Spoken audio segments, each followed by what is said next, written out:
Y'all see the title of the video. Y'all know what it is. Look, let's just get right to it. Hey, let's go. So, look, no one player is bigger than the game. You know, we get it.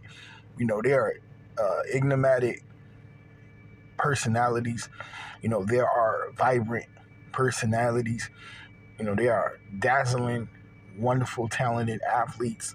There are generational superstars, household names. You know, we get this. We understand this. You know, we recognize this.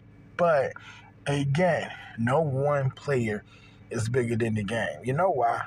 Because the game goes on eternally. The game goes on forever, but one player can only have their decade or 2 decades in the limelight. Or if you were alien like Diana Taurasi or LeBron James, then yeah, I guess you could play at high quality for 2+ decades, But, in reality, no, and even then, no one player is bigger than the game because the game will outlast everyone. So you're thankful for what it does for you as the player. You're thankful for what it brings you and what it gives you, the notoriety, the acclaim, the fame, the push to success, the pressure to succeed. You're thankful for all these things, the recognition, the rewards, but, I tie it into Caitlin Clark. I am a epic, huge Caitlin Clark fan. Everyone knows. Everybody knows I'm a Caitlin Clark fan. We get that. We understand that.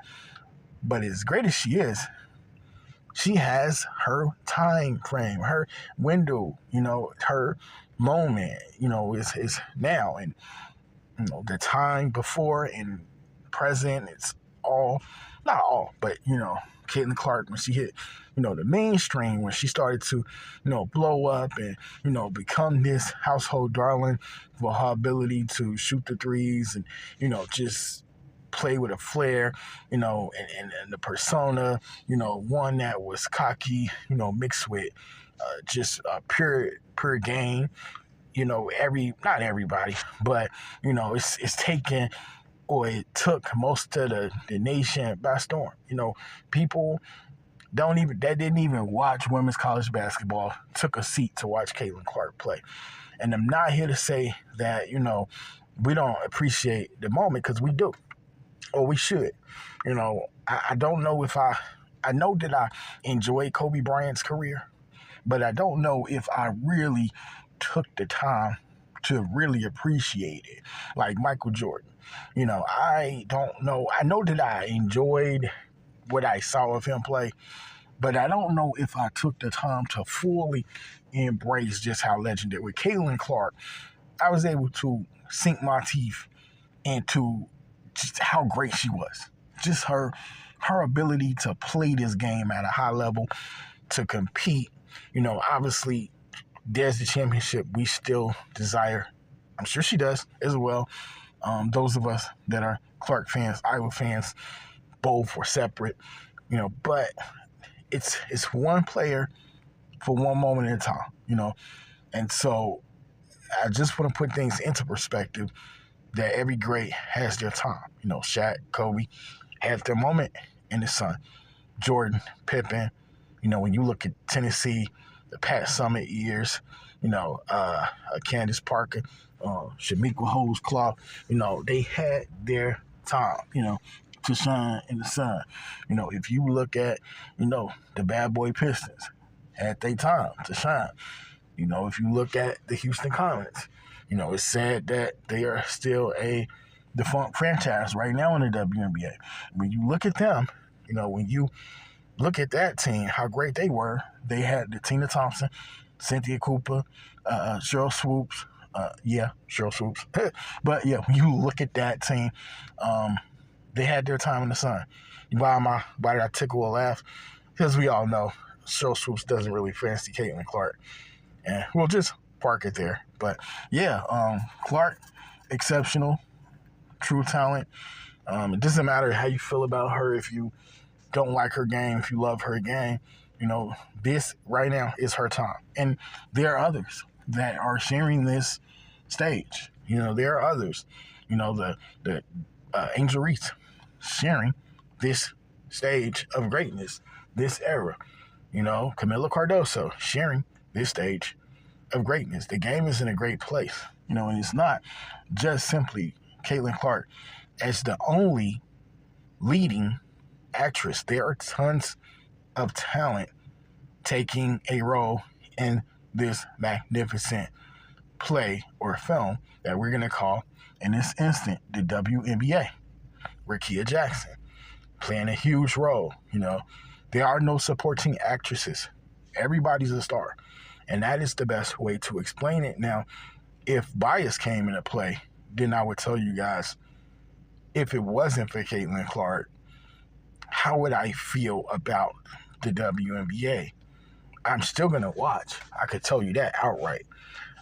But the thing about it is, Caitlin Clark gives us as diehard fans extra incentive, to completely show up for every Fever game. Because, I mainly before Caitlin Clark hit the WNBA, I would really pick and choose. I'm a Fever. I do like the Fever because Caitlin's there, but I watch my Aces because I'm an Aces fan. I like players on the Lynx, so I watch the Lynx. Never really been a big Phoenix fan, but they do have a few players I was fond of. Not necessarily not fond of the New York Liberty, but I will watch their games because I think that they compete. Seattle I would watch. It would be hit or miss, if it wasn't the Aces. But the product for me was something that, I still was going to watch, and I still did watch. But, everything just exponentially elevated with the arrival of Caitlin Clark. And for me, I think when she arrived and the Fever got off to a bad start, I think for me, more so important than ever, was it imperative for me to watch other teams and find other players to watch, So, greatness doesn't come along that often, but, superior talent exists. So when you look at, the Kelsey Mitchells, when you look at the Kelsey Plums, when you look at, Jewel Lloyd, players like this, Enrique Ogumawale, you look at these players and, you're missing out, the Nafisha Colliers, the Breonna Stewarts, if you're new to the game or fairly new to it, it's talent everywhere. Again, Caitlin isn't alone. So I would say, yeah, feel free to, elevate Caitlin. Feel free to talk about her and put her up, on the pedestal that you feel she belongs, but also understand that she ain't the end all be all. She's not okay. This is the perfect way for me to break this down to you guys. Caitlin Clark, her ascent to superstardom, it took time and progression. She showed flashes of brilliance.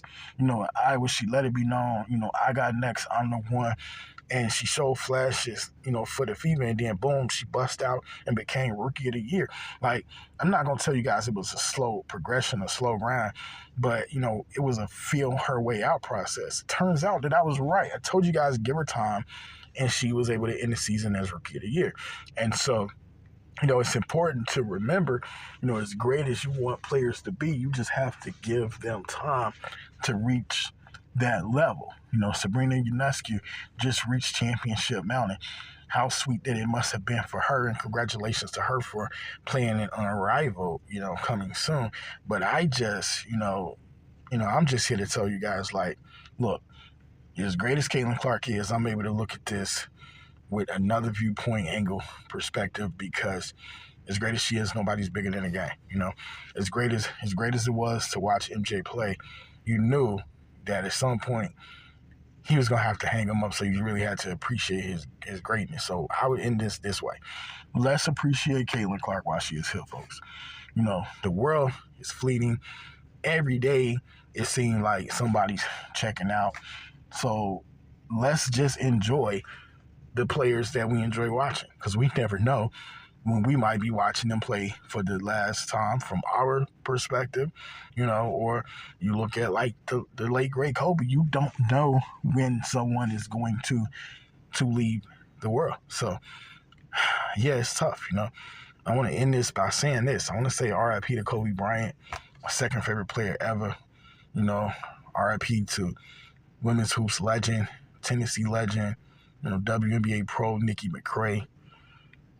At the end of the day, I love this game of women's hoops, and I love it. I encourage it.